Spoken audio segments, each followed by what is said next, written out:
Hello, नमस्कार. The MPSC classmate या YouTube चॅनलवर तुम्हा सर्वांचं परत एकदा स्वागत आहे. राज्यसेवा पूर्वपरीक्षा 2024च्या अनुषंगाने आपण एक नवीन इनिशिएटिव्ह सुरू करतो आहोत. आपल्याला माहीतच असेल की 21 जुलैला होणारी राज्यसेवा पूर्वपरीक्षा काही कारणास्तव पुढे गेलेली आहे. ओके, सो जवळपास आपल्याला 30 दिवसापेक्षा जास्त कालावधी त्या राज्यसेवा पूर्वपरीक्षेसाठी मिळणार आहे. ओके, सो 25 ऑगस्टला आता ही जी काही राज्यसेवा पूर्वपरीक्षा आहे ती होणार आहे. सो आपल्याकडे 30 दिवसापेक्षा जास्त कालावधी उरलेला आहे आणि त्या 30 दिवसापेक्षा जास्त कालावधीचा योग्य वापर आणि त्याचा फायदा करून घेण्यासाठी म्हणून आपण ही एक 30 डेज रिव्हिजन विथ क्विज किंवा रिव्हिजन विथ क्विज क्वेश्चन अशा पद्धतीने ही बॅच आपण लॉन्च करतो आहोत. ओके, त्याच्यामध्ये 30 दिवसात 5 सब्जेक्ट आपण घेण्याचा ठरवलेला आहे आणि 5 सब्जेक्टमध्ये त्यात आपण आधी राज्यसेवा पूर्वपरीक्षेचे जे काही प्रश्नपत्रिका विश्लेषण केलेलं होतं आणि त्यानुसार कुठले टॉपिक महत्त्वाचे आहेत त्या टॉपिकवर आपण सुरुवातीला आपल्या टेलिग्राम चॅनलवर जे काही राज्यसेवा पूर्वपरीक्षेसाठी क्विज बॅच असेल तर त्याच्यामध्ये आपण ते प्रश्न क्विज फॉर्ममध्ये पोस्ट करणार आहोत आणि त्याचं सविस्तर विश्लेषण आपण या यूट्यूब चॅनलच्या माध्यमातून अनालाइज करणार आहोत आणि त्या प्रश्नांचे जे काही विश्लेषण आहे तर ते आपल्या जे काही क्विज बॅचचे जे काही चॅनल असेल त्याच्यामध्ये आपण पोस्ट करणार आहोत. ओके, सो यासाठी आपण ही जी काही इनिशिएटिव्ह आहे ते या ठिकाणी सुरू करतो आहोत. ओके, आता बॅचची वैशिष्ट्य काय, तर ही बॅच एकंदरीतच 17 जुलै ते 20 ऑगस्ट पर्यंत म्हणजे साधारणतः 30 दिवसात 5 आठवड्याची. ओके, सो 30 दिवसात म्हणजे काय, तर 5 आठवड्याची ही रिव्हिजन विथ क्विज बॅच असेल.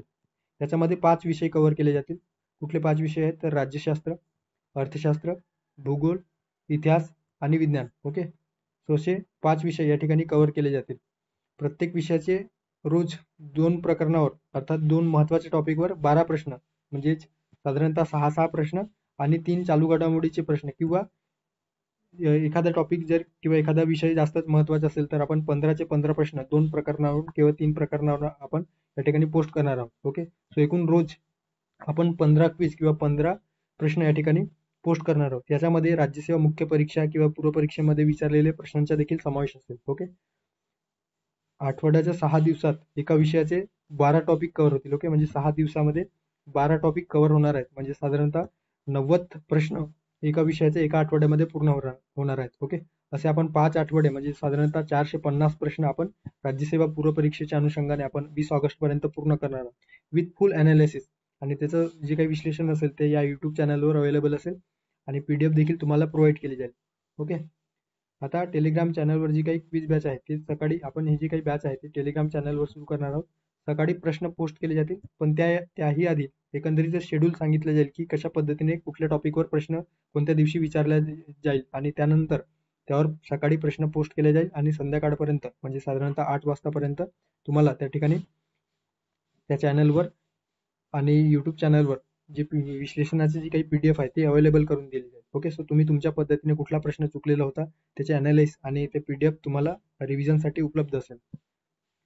सो आणि याच्यामध्ये एक विशेष म्हणजे काय, तर आपण आतापर्यंत जे काही PYQ डेली क्विज बॅच सुरू केलेलं होतं ज्याच्यामध्ये टेलिग्राम चॅनलवर आपण PYQ जे आहे ते क्विज फॉर्ममध्ये पोस्ट केलेले करत होतो आणि त्याचे जे काही विश्लेषण आहे ते आपण युट्यूबच्या माध्यमातून केलेलं आहे. ओके, सो असे 90 दिवसाची जी काही बॅच आहे आपण त्या ठिकाणी तुम्हाला ऍक्सेस करून देणार आहे. ओके, सो तुम्ही ते क्विज देखील सॉल्व्ह करू शकता. सो ते देखील तुम्हाला ऍक्सेस या ठिकाणी मिळणार आहे. ओके, आणि आपल्या जे काही या क्विज बॅचला जे मुलं होते किंवा विद्यार्थी होते तर त्यांना आपण या बॅचमध्ये 50% सवलत देतो आहोत. ओके, सो मिळालेल्या वेळेचा तसेच दिवसाचा उपयोग उत्तम रिव्हिजन करण्यासाठी म्हणून आपण ही बॅच सुरू करतो आहोत. ओके, आणि ही एकंदरीतच सर्वात महत्त्वाचं म्हणजे काय, तर ही बॅच असं उगाच कोणत्याही प्रश्न किंवा काही प्रश्न टाकून नाही तर पूर्वपरीक्षा प्रश्नपत्रिका विश्लेषण केल्याच्या नंतर जे महत्त्वाचे टॉपिकसाठी आपण जे काही रिव्हिजन एकंदरीत स्ट्रॅटेजी व्हिडिओ बनवलेलं होतं त्याच टॉपिकला आपण या ठिकाणी त्याच टॉपिकवर प्रश्न विचारणार आहोत आणि एकंदरीत त्याच्यामध्ये राज्यसेवा पूर्वपरीक्षेतील काही प्रश्न असतील किंवा मुख्य परीक्षेतील. ओके, सो विशेषतः मुख्य परीक्षेतील आणि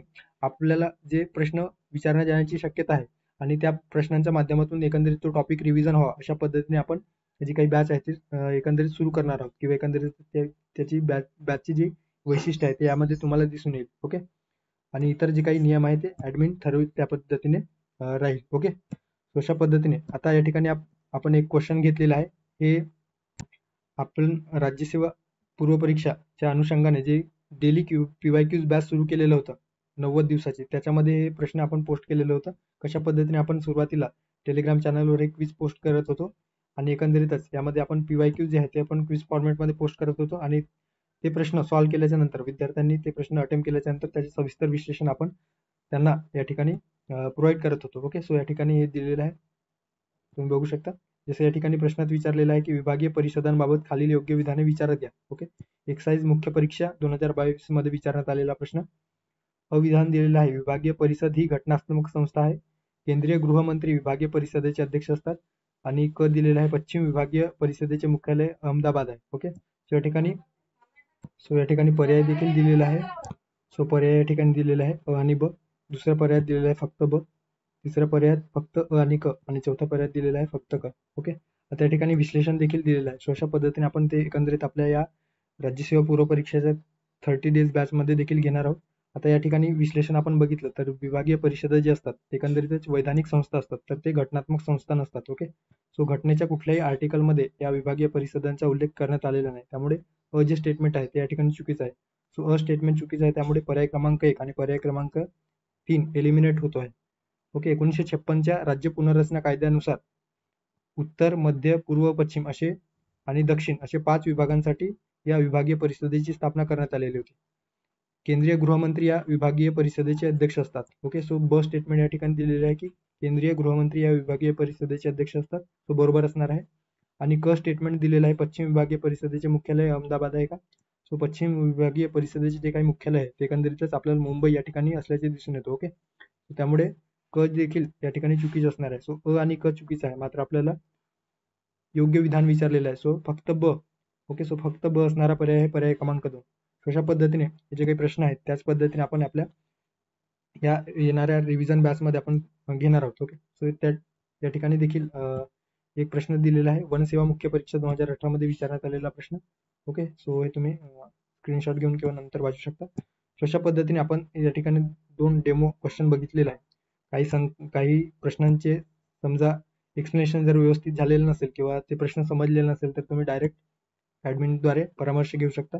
ओके, बॅचची फीस या ठिकाणी दिलेली आहे 30 डेज ₹300. ओके, संपर्कासाठी टेलिग्राम चॅनल दिलेला आहे किंवा @टेलिग्रामवर गेल्याच्या नंतर @MPSC